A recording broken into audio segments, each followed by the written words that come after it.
حضرت عمر بن عبدالعزیز جو کہ اموی خاندان کے چشم و چراغ تھے، لیکن ان کا مزاج سب سے ہٹ کے تھا، انوکھا اور نرالا تھا۔ سلیمان نے ساری زندگی تخت و تاج کی بسر کرنے کے بعد سوچا کہ میں ان کو اپنا نائب بناؤں۔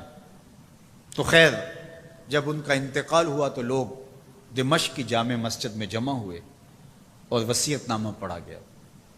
تو حضرت عمر بن عبدالعزیز کھڑے ہوئے، فرمایا لوگوں، نہ تو میری منشا تھی کہ مجھے خلیفہ بنایا جائے اور نہ مجھے اس بات کا علم تھا، یہ میری منشا اور آپ لوگوں کی مشاورت کے بغیر کیا گیا ہے، میں اس سے دستبردار ہوتا ہوں، آپ جس کو چاہیں اپنا خلیفہ مقرر کر لیں۔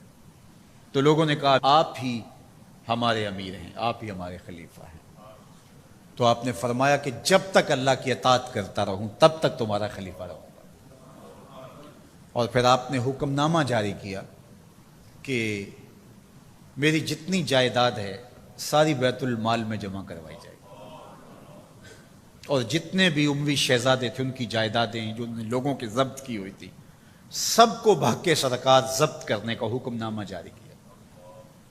مسجد سے باہر نکلے تو آپ کے لیے شاہی سواری لائے گی، فرمایا میرا خچر کافی ہے میرے لیے۔ گھر پہنچے تو اپنی بیوی فاطمہ بنت عبد الملک سے کہا، جو بادشاہ کی بیٹی ہے، بادشاہ کی پوتی ہے اور 4 بادشاہوں کی بہن ہے، ناز و نعم میں پلی ہوئی ہے، کہا اگر میرے ساتھ تم رہنا چاہو تو تمہیں اپنے سارے زیورات، زر و جواہر، سارا مال بیت المال میں جمع کروانا ہوگا اور فقیرانہ زندگی بسر کرنا ہوگی۔ اب اس پاک باز خاتون نے کہا کہ میں اس کے لیے تیار ہوں، میں فقیری کی زندگی کو ترجیح دیتی ہوں۔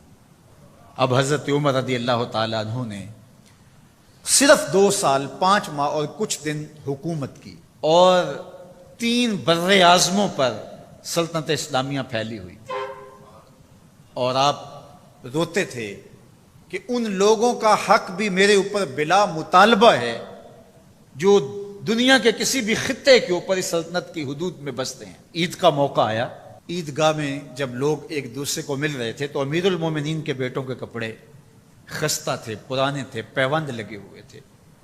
تو آپ نے اپنے بیٹوں سے کہا کہ تمہیں شرم تو آ رہی ہوگی کہ امیر المومنین کے بیٹے ہو کے تمہیں ڈھنگ کا لباس بھی دستیاب نہیں ہے۔ تو آپ کا ایک بیٹا عبد الملک بن عمر بن عبدالعزیز جو آپ کی زندگی میں انتقال کر گیا تھا، اس نے کہا ہمیں اس بات پہ فخر ہے کہ ہمارے باپ نے خیانت نہیں کی ہے، ہمارا باپ دیانتدار ہے۔ جب گھر آتے ہیں تو آپ کی بیٹیاں آپ کو عید مبارک کہتی ہیں، آپ سے ملتی ہیں، لیکن منہ پہ کپڑا دھرا ہوا ہے۔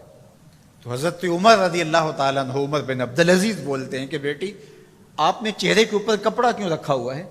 تو وہ کہتی ہیں ہم نے کچے پیاز سے آج کھانا کھایا ہے، تو اس لیے ہم نے کپڑا رکھا ہے کہ آپ اس کی سمیل محسوس نہ کریں۔ تو حضرت عمر بن عبدالعزیز رو پڑتے ہیں اور فرماتے ہیں کہ کس باپ کا جی نہیں چاہتا کہ میری اولاد آسودہ ہو، لیکن میں آخرت سے ڈرتا ہوں۔ حضرت عمر بن عبدالعزیز رضی اللہ تعالیٰ عنہ کے 2 سال 5 ماہ اور چند دنوں کے اندر ایسا عدل پھیلتا ہے کہ لوگ کہتے ہیں ہمیں لگتا تھا آسمان اور زمین کے درمیان ترازو گاڑ دیا گیا ہے، ہر شے پوری پوری تولی جا رہی ہے، اور اتنی خوشحالی آتی ہے، اتنی خوشحالی آتی ہے، لوگ زکوٰۃ کے پیسے لے کے نکلتے ہیں، کوئی زکوٰۃ لینے والا نہیں ملتا۔ ایک علاقے کے لوگ حضرت عمر بن عبدالعزیز کو خط لکھتے ہیں کہ حضرت زکوٰۃ کا کیا کریں؟ فرمایا غریبوں کو دے۔ کہا کوئی غریب رہا ہی نہیں، تو کہا کہ اچھا آپ اس طرح کریں کہ جن کی شادیاں نہیں ہوئی ان کا مہر ادا کر کے شادیاں کروا دیں۔ تو وہ جواب میں لکھتا ہے یہ بھی ہو چکا۔ تو کہا لوگوں کو قرضہ دے دیں۔ کہا کسی کو قرضے کی ضرورت ہی نہیں ہے۔ تو پھر فرماتے ہیں اچھا غیر مسلموں کو قرضہ دیں تاکہ وہ کھیتی باڑی کر کے زراعت کے کام کو بڑھائیں۔ یہ عمر بن عبدالعزیز کا دور ہے۔ عدل پھیلا، نور پھیلا، روشنی پھیلی، شہزادگی کی زندگی سے ایک دم اپنے آپ کو ایک چھوٹے سے کٹیا کے اندر محدود کر دیا۔ اللہ اکبر۔ حضرت عمر بن عبدالعزیز رضی اللہ تعالی عنہ مسلمانوں کے نامور خلیفہ ہے، اور ان کو ان کے عدل، ان کے انصاف، ان کی سادگی اور